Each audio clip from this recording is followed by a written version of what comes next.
À moins d'une semaine du choc entre le PSG et le Real Madrid en Ligue des Champions, on fait le point sur les forces en présence. La polémique autour de Kurt Zouma, David Guillon favori pour entraîner Bordeaux, c'est tout de suite dans le journal de Made in Foot.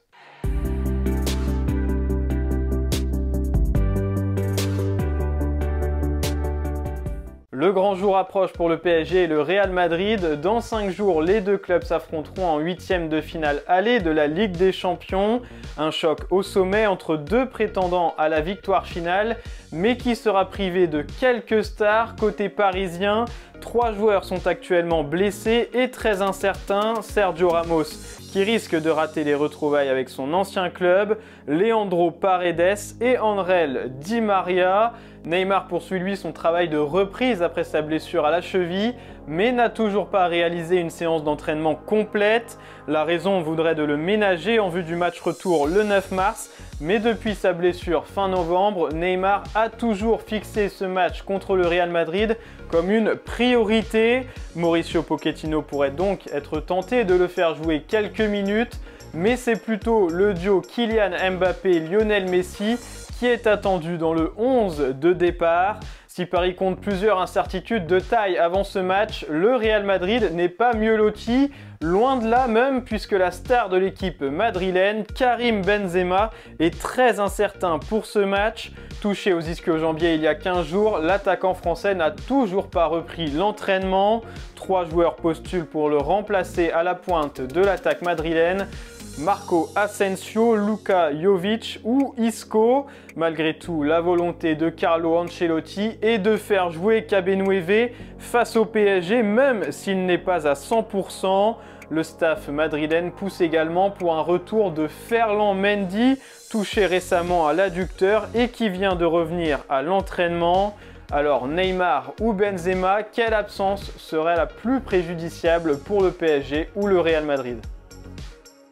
Et avant cette affiche face au Real Madrid, le PSG a dévoilé quelques nouveautés à ses supporters, à commencer par le nouveau maillot en collaboration avec la marque Jordan, un 4e maillot tout blanc avec quelques liserés rouges qui ne devrait malheureusement pas être utilisé en Ligue des Champions pour l'instant, car le Real Madrid jouera également en blanc. Il faudra donc attendre une éventuelle qualification en quart de finale pour voir les Parisiens porter ce maillot. Autre nouveauté dans la capitale, le futur centre d'entraînement basé à Poissy qui s'est quelque peu dévoilé à travers une vidéo.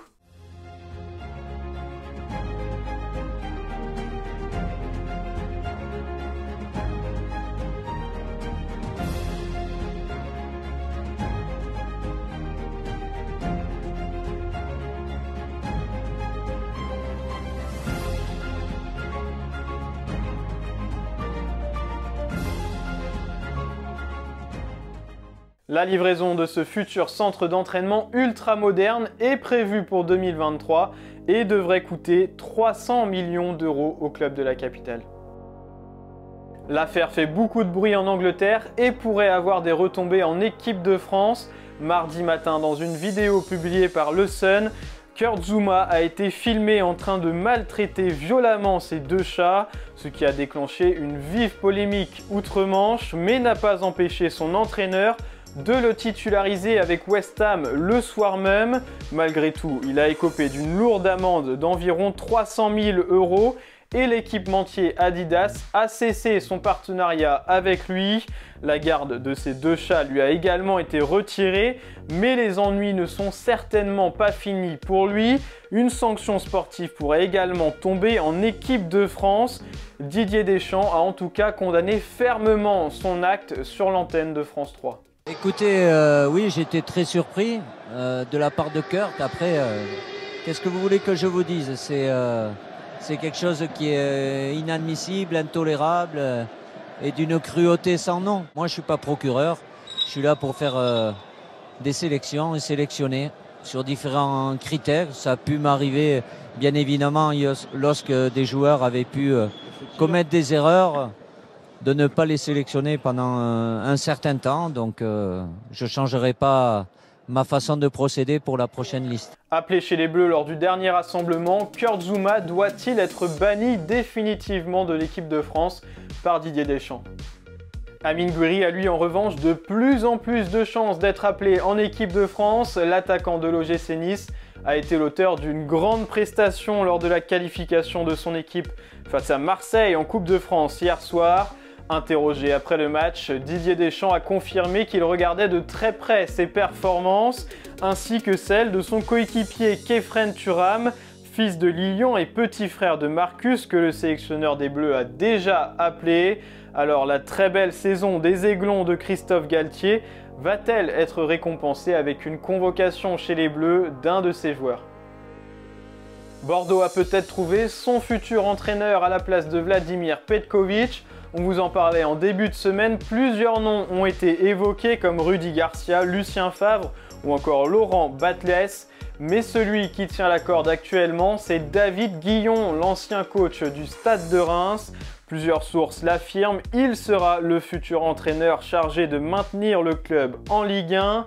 Les candidatures de David Bettoni, adjoint de Zinedine Zidane, de Joao Sacramento, ancien bras droit de Mourinho, et qui serait venu accompagné de Ranieri, ou encore de Gennaro Gattuso, ont également été étudiées, mais sans aller plus loin.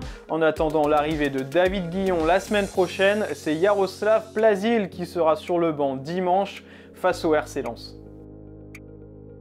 Et voilà, c'est tout pour aujourd'hui. Merci de nous avoir suivis. N'oubliez pas de vous abonner et de liker cette vidéo. Et on se retrouve bientôt pour un nouveau JT de Made in Foot.